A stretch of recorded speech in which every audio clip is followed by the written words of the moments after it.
Waktu adalah sesuatu yang tak terbendung. Ia akan terus bergerak sekalipun kita telah lelah untuk beranjak dari tempat kita berdiri. Ia akan terus melangkah ke depan sekalipun kita telah kehilangan semangat dalam mengarungi kehidupan ini. Tapi inilah realitas dari kehidupan. Ketika kita merasa telah berjuang begitu keras, ternyata masih banyak kerikil tajam yang masih mengganjal di setiap langkah kita. Ketika kita telah berupaya, masih ada kegagalan yang menghampiri kita. Masih ada tangis yang mengiringi jalan kita. Masih banyak hal yang tidak sesuai dengan harapan kita.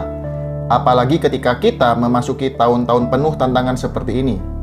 Di keluarga, ketika kita didudukkan sebagai anak, kita merasa kurang mendapat perhatian dari orang tua. Dan sebaliknya sebagai orang tua, kita merasa anak zaman sekarang sangat sulit dididik, walaupun kita telah berupaya melakukan yang terbaik untuknya. Lalu ketika usia kita beranjak senja, sebagai kakek dan nenek, kita merasa ditinggalkan dan terabaikan. Kita kesepian. Di pekerjaan, ketika kita didudukkan sebagai karyawan, kita merasa tenaga kita telah diperas habis oleh perusahaan. Dan sebaliknya, sebagai pemilik perusahaan, kita merasa karyawan kita kurang berdedikasi dan tidak bertanggung jawab, dan hanya pintar menuntut. Dan ketika hal itu terjadi pada diri kita, ketika kita dibenturkan dengan masalah-masalah tersebut, kita merasa sebagai makhluk yang paling malang, sebagai insan yang paling menderita di dunia. Kita pun segera bertanya-tanya, mengapa alam begitu tidak adil? Mengapa kita harus terlahir menanggung derita-derita yang berkepanjangan ini? Ketika rentetan peristiwa datang bertubi-tubi dan pertanyaan itu tak terjawabkan, kita dilanda rasa frustasi yang teramat sangat. Kita merasa begitu lelah, kita merasa terabaikan, tubuh kita seakan mati rasa, denyut nadi kita berhenti sesaat. Kita segera terjebak dalam ruang gelap yang tidak pernah kita tahu kapan berakhirnya.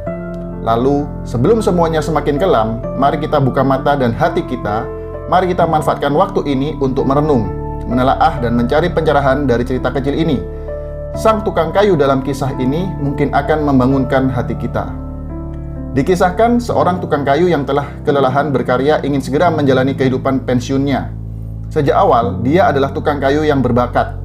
Tukang kayu yang berdedikasi tinggi atas pekerjaannya. Ketika ia menyampaikan keinginannya kepada sang tuan, ia malah diberi tugas terakhir sebelum pensiun. Sang tuan pun ingin membuat sebuah rumah megah untuknya. Tukang kayu yang berbakat itu tiba-tiba berubah.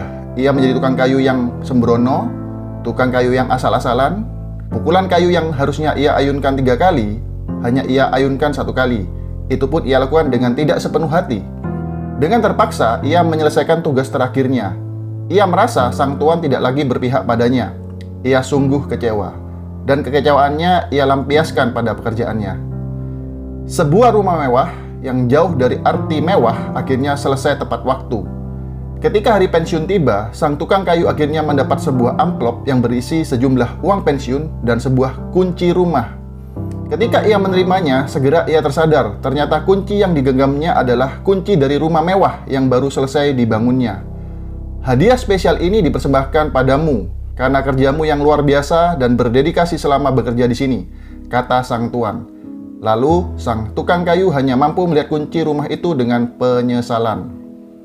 Bukankah kita seperti tukang kayu ini? Kita kadang-kadang lupa bahwa kita adalah pembuat rumah untuk diri kita sendiri. Ketika kita membangun rumah masa depan kita dengan sembrono, kita akan mendapatkan rumah yang mungkin kita tidak sukai. Tapi itulah rumah yang harus kita tempati. Rumah yang kita bangun dengan ayunan tangan kita. Kita boleh merasa kecewa ketika kita mendapati kenyataan bahwa rumah kita tidak seindah yang kita impikan, bahkan reot. Kita boleh merasa kecewa ketika kita harus melalui kehidupan yang tidak menyenangkan, tapi inilah realitas hidup. Sedih yang berkepanjangan tidak akan mengubah rumah yang telah kita bangun dengan tangan kita sendiri. Lalu mari kita kembali pada kehidupan kita yang keras, yang penuh tantangan, ketika segalanya berubah menjadi kacau dan tidak terkendali, ketika kita begitu frustasi. Saat ini, kita masih diberi waktu untuk mengubah rumah masa depan kita. Kita masih diberi waktu untuk memperindah setiap sudut ruangan hati kita. Mari kita kembali renungkan apa yang telah kita perbuat selama ini.